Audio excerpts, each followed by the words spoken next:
Ate,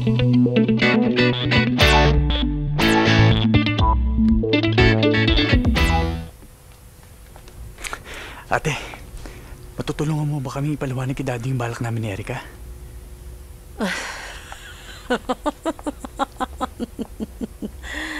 Alam mo, kung ako sa'yo, isulat mo lang parang feasibility project yan para ma-aprobahan ni Lorenzo. Alam mo naman yun, si study.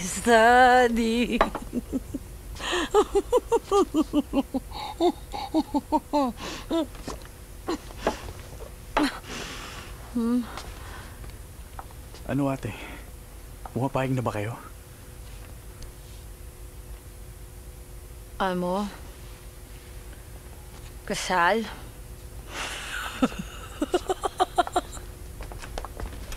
Mahirap yun.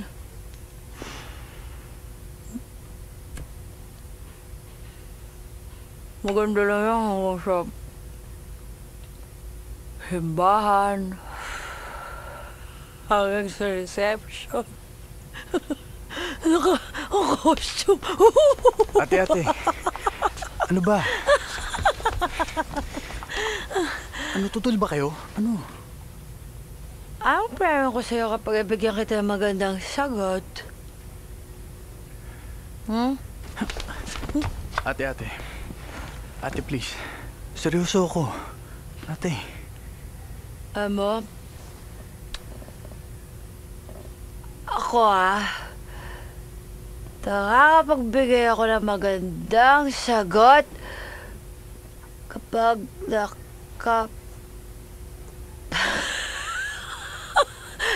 labing-lima na ako.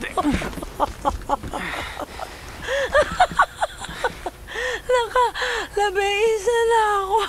Kaya malapit na kitang bigyan ng magandang sagot. Kailangan ko pagdagdagan para maging tama. Ate, please. Naglalasing na naman kayo eh. Ano ikaw, bad ka? Bad ka talaga. Amo,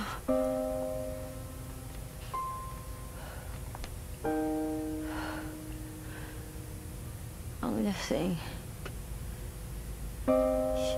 Di mo na nakakausap. Sumasagot ka naman ako sa'yo.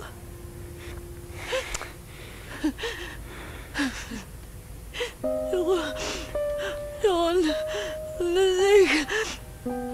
Tulong mo na tingin